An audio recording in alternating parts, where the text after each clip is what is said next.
We look at democracy as a platform of services that all support each other, and at the center of that is Democracy Player, which is our sort of flagship product. It's what most of our users experience, and it's where everything comes together.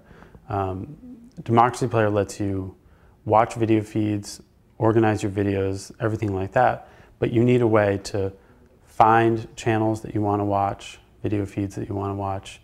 You need a way to share those with friends, and you need a way to publish those. So we try to address all of those needs. The channel guide is built into Democracy Player, and it lists now over 600 channels that you can subscribe to. You can search for them by tags, popularity, all those kinds of things you'd expect. Subscribe with a single click.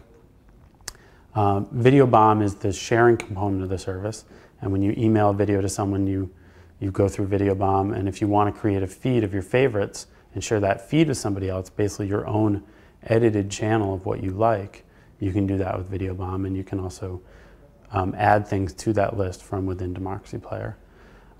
Broadcast Machine is a web app, kind of like a WordPress for video, that you could install on your website and helps you publish videos into a compatible video RSS feed. And the most unique thing that Broadcast Machine does is that it really simplifies the creation of torrents for most people, and that can save you a lot of bandwidth.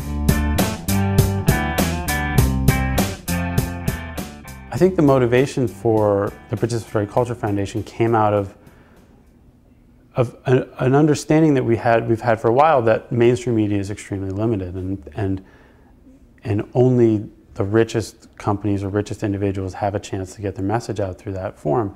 And that's something that, for a lot of practical reasons, was just kind of the way things are. It was expensive to do, and in some ways that was the way the world worked. I think sort of the vision that we had, which I think a lot of other people were having at the same time, was that the internet was getting to the point where it could start to supplement and eventually replace those traditional modes of broadcast.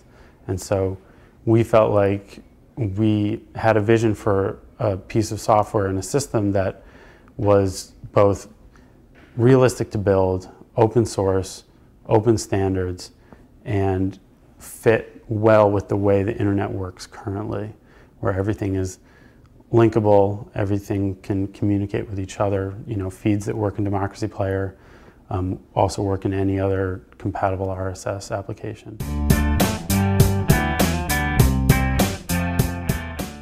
Sure, so I studied public policy at Brown University, and that's where I got my bachelor's degree. I was really involved in political activism, really throughout college, after college, worked on anti-sweatshop efforts there, and after school, environmental stuff, healthcare stuff.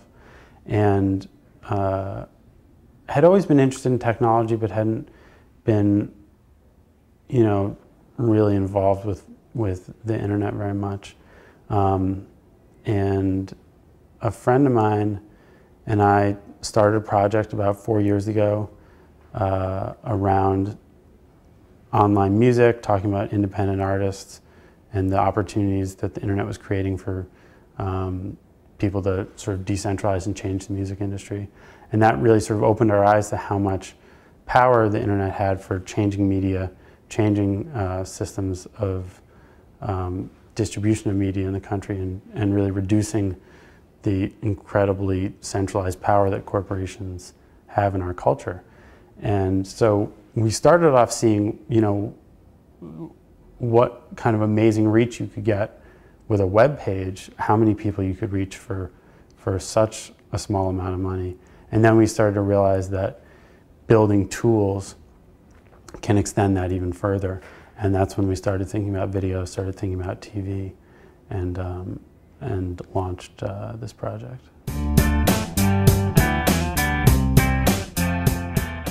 Right, so we're a nonprofit organization. We've been funded for the past year and a half by grants from foundations and individuals that support our mission.